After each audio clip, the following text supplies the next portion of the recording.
batata ba maman toyekoli mateya epai ya bamvala misato kati na biso pe ezali na baye bamvala batiaki bilembo me biso tomipesaki na biso na koyekola lere nyonso maye bamvala bazalaki kopesa biso tango nyonso na koyekola oyo biso tozali koyekola maloba ya bapapa maye bapapa balobaki na ba video na ba audio lere nyonso papa Mbenza azali koloba yango na kati ya nkamba azali pe kotia ba video oyo ngai na yo tozali kolanda ba message ya papa constant na ngai ezali ete mingi ya biso bandimi maye papa sangenda papa diangenda bandaki koloba c'est comme si to bandaki koyoka ye na matoi ya bonzambe te me na matoi ya bomoto parce que soki to fandaki na banzambe ezalaki po ete biso tozala a mesure ya ko comprendre bango pe koyeba bango ya solo parce que na kati ya Bible bayebisi biso molimo mosantu akoya akozala na bino akofanda na bino kasi bango bakoyeba yete bato ya mokili bakoyeba yete me bino bokoyeba ye parce que bozalaka na ye bofandaka na ye pe boliaka na mais na contexte wana na ye kotala après avoir kosala ba analyse très approfondie les analyses spirituelles très approfondies bizaleli na biso bakimbangise esaleli na biso ya mosala nde toye ko comprendre que biso bakimbangiste to fandaki na bapapa to liaki na bapapa to liaki na bapapa to melaki na bapapa mais neti to yebaki kaka bapapa te jusque là même bana oyo bango moko babotaki après avoir kosala ba analyse spirituelle très approfondie ndeto yo mona neti pe bana ya bapapa oyo bapapa babotaki neti babandaki ko comprendre bapapa na bango te pe bayebaki bapapa na bango te pe bazalaki na respect epai ya bapapa na bango te. Ça ce sont les analyses spirituelles analyse spirituelle très approfondie ndenge tozokutana na ba réalité na kati ya ba réflexion na biso. C'est comme si na ba papa oyo tozali na bango lelo bana ya ba papa diangenda bana ya papa kisolokele papa dialongana c'est comme si bazalaki na respect ya ba papa na bango te.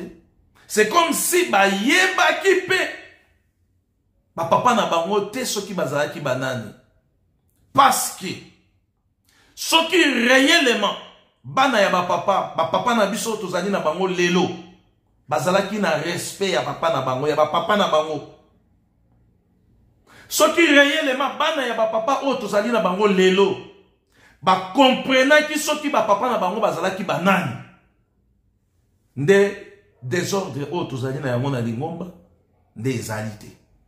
Parce que ce qui otali très bien mokanda ya nzambe oyo papa Simon Kimbangu alobaki ete totikeli bino Bible manso botala yango kuna okomona ete ezali na ba verset oyo ezali koloba ete soki molimo mosantu atikelaki bino bana te nde bolingaki bozala lokola Sodome na Gomora. C'est-à-dire bana oyo bapapa batikelaki biso nde bazali bato oyo na likambo oyo ya tata Simon Kimbangu fallait bazwa relève ya ko encadrer biso, fallait bazwa relève ya ko batela biso, fallait bazwa relève ya ko orienter biso na nzela ya papa Simon Kimbangu oyo ya 21 na nzela ya bamvola misato oyo bazali lokola ba icône ya idéologie ya likambo oyo ya tata Simon Kimbangu. Ba fondateur, ba encadreur, ba longi, ba makabo ebele parce que tout kimbangiste génération na biso to mona papa Simon Kimbangu te. Génération na biso ezali to mona ba papa Kisolokele, ba papa Dialungana, ba papa Diangenda, nde génération na biso to mona bango. Parce que so tali date oyo ba papa nyonso batiki biso ezali ba date oyo biso déjà tozalaki na mokili. C'est-à-dire yango moni tango tosali ba analyse très approfondie tomoni ete bana oyo ba papa batikelaki biso oyo bakokaki réellement kozala relève ya idéologie oyo pona kolanda encadrement oyo bakoki kopesa biso po ete tobatela likambo oyo. C'est comme si bango moko bayebaki to bayebi importance ya likambo oyo tata Simon Kimbangu ayelaki na kati ya mokili. Parce que à chaque fois tozali koyoka ba intervention ya ba papa na biso, c'est comme si ils se contredisent entre eux. Comme si bazo se contredire entre bango na bango. Ba papa bazalaki misatu kaka.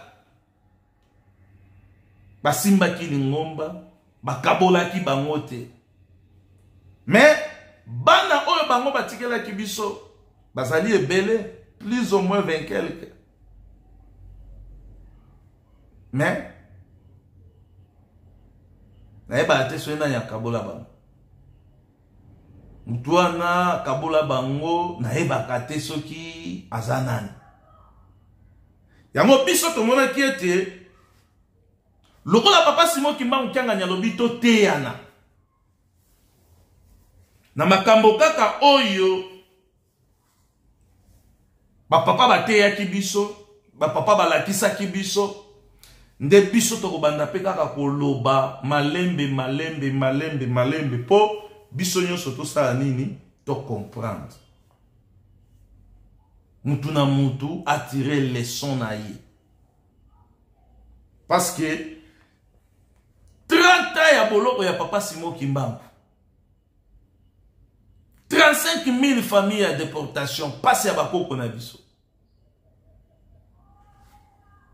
Ezali eloko oyo ekoki kosala yo esengo te. Ekoki pe kosala ngai esengo te. Ezali eloko oyo yo koki kodonda nango te. Ezali pe eloko oyo ngai na koki kodonda nango te. Parce que objectif commun oyo papa Simon Kimbangu azalaki nango ezalaki ya ko libérer moto moindo, ko libérer poso moindo, l'homme noir. Nde papa Simon Kimbangu apesaki ba prophétie ebele oyo toyebi ngai na yo na kati ya ba prophétie ya papa Simon Kimbangu. Na tina ya libération ya moto moindo. Mais soki ngai na yo pasi oyo bakoko na biso bamonaki, pasi oyo batata na biso bamonaki, pasi oyo lingomba ezali komona lelo tozali ko se soucier na ngote ezali pasi. Ezali pasi. Yango ngai mikolo oyo na kobanda kosala ba émission na ngai mingi na kobanda koteya. Mateya na ngai ekozala kaka ya bandimité.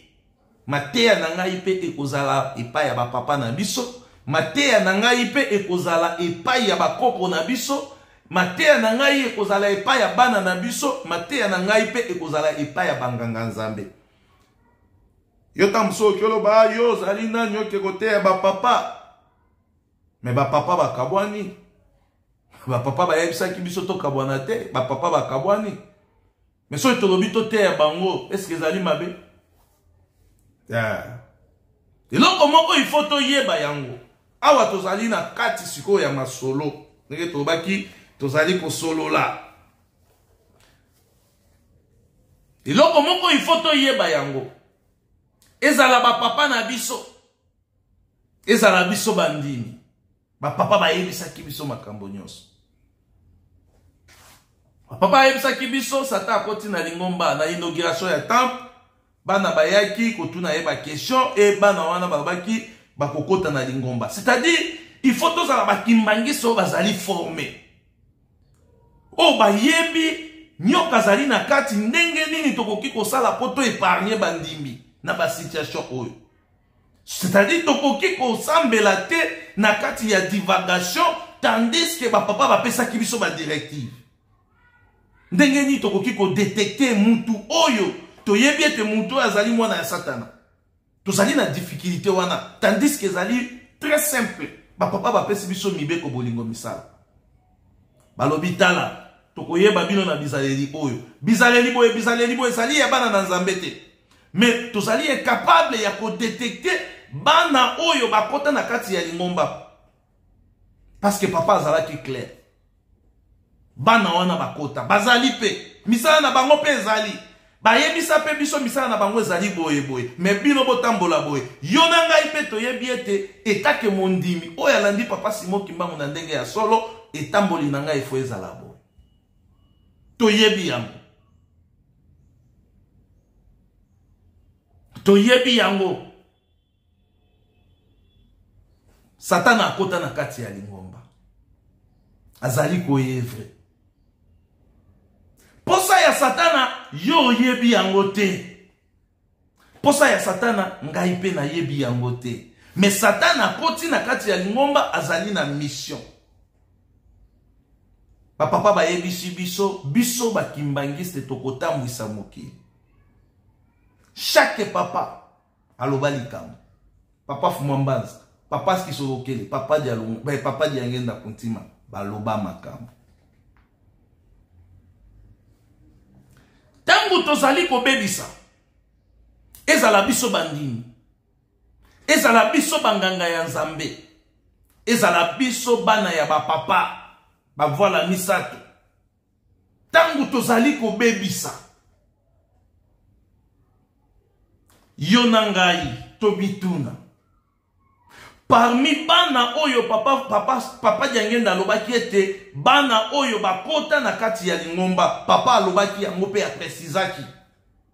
Alobi bana wana bakoma bandimi, babala pe bandimi. Mingi pe kati na bango bakoma banganga Nzambe e mingi pe bakoma na ba responsabilité ebele.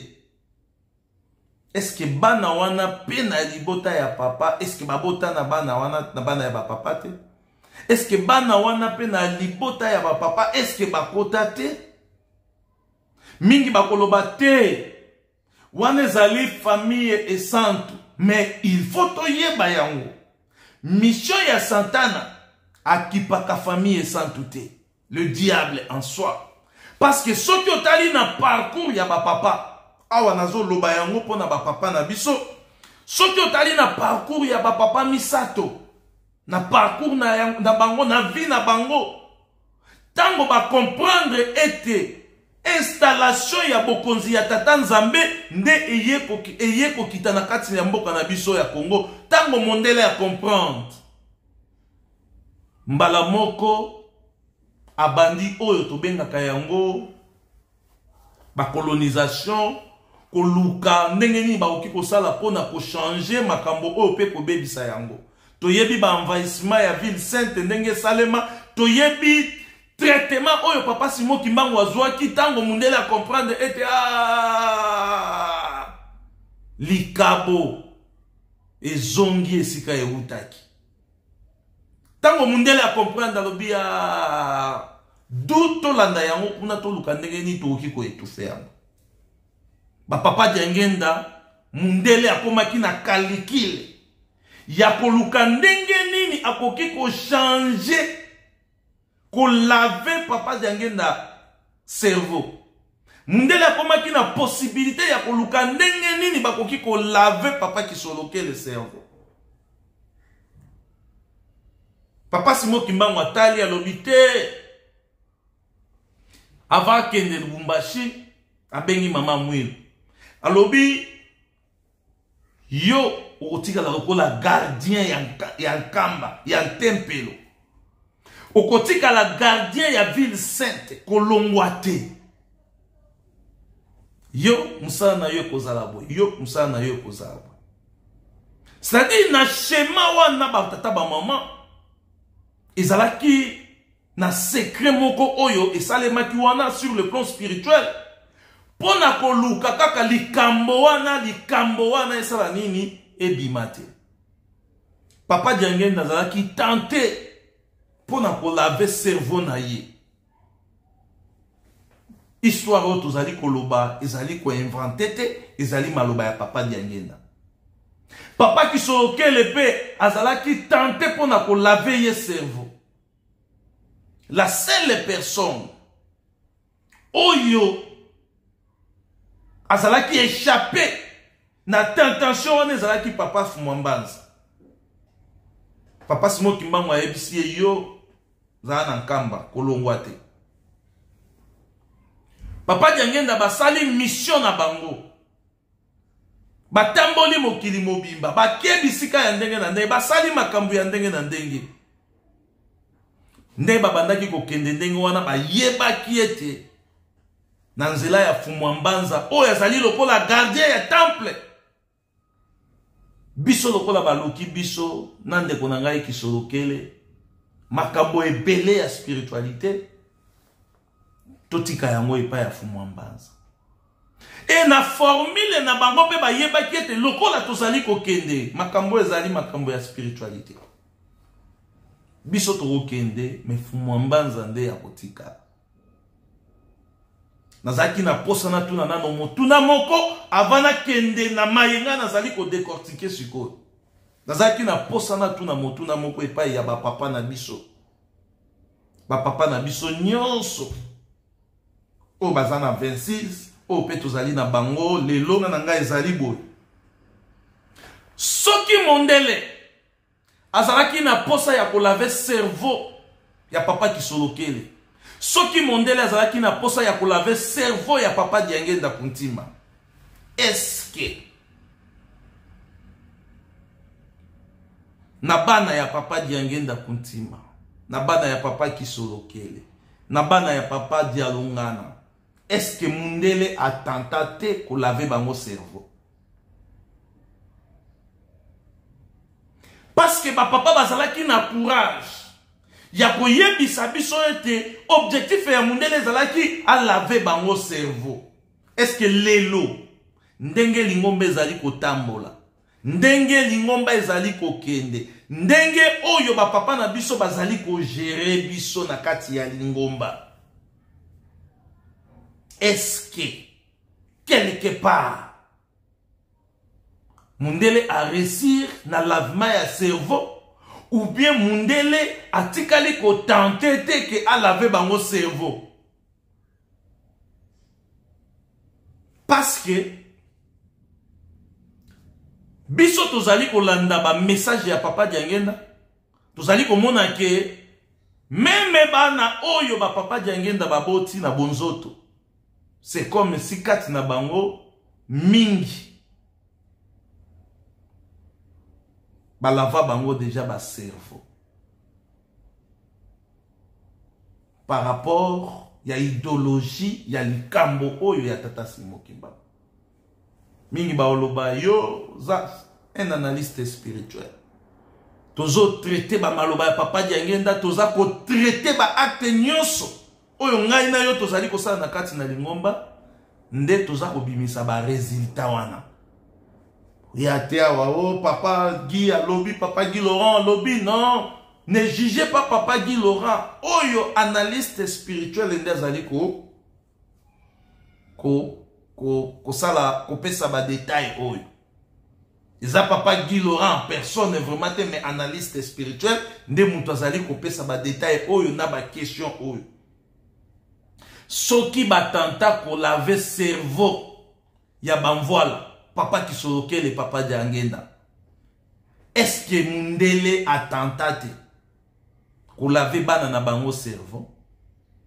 Est-ce que soki mondele attenta ko laver bana na bango cerveau, est-ce que a resisa ou a resisa te? Bango moko place bazali, il faut ba mituna wana, et puis ba mi pesa pe ba réponse na makambo oyo nga na uti kotuna analyste spirituel a uti kosala nini kotuna biso. Objectif ya mundele ezalaki balongola likambo ya molimo oyo ba papa bayaki nango, lokola bango ba mesana koyiba biso makambo nyonso, bayiba pe biso biloko wana. Papa Simo Kimbangu alobi papa Diangenda chef spirituel, Fumwambanza na nkamba. yo kisolokele tala yo kozala boye osala boye osala boye. Papa Simon Kimbangu yemoko de ayebaki sur le plan stratégique, spirituellement parlant, likabo wana nanya kokaki ko bomba yango. Esika boyoka ka papa Diangenda lobaka bato bazali ko luka solution ya likambo oye kotia kimia na mboka na biso bazali ko sala ba 100 mètres à l'air pona ko kende ko luka ba paya oye ba kopesa biso kimia. Nzoka nde likambo wana ezali na makolo ya papa ya bana ya papa Simon Kimbangu bafandi bazali kotala bien. Wana ezali message ya papa Diangenda. Secret ezalaki na esika wana. Donc pesa ba détail était ya koloba ete papa Diangenda pesa kinde boy asala kinde boy. Raison pour laquelle bomoni ete papa Fumwamba nde ayaki kozala gardien ya temple. C'est-à-dire ceux qui ont tali malamu papa Diangenda bandaki ko tambola na mvola lulendo te. Papa Diangenda bandaki ko tambola na clé ya mausolée te. Papa Diangenda bandaki ko tambola na mabomba mi ebele te. C'est-à-dire mabomba mi ebele ezalaki epai ya papa Fumwamba mokonzi ya Mbanza.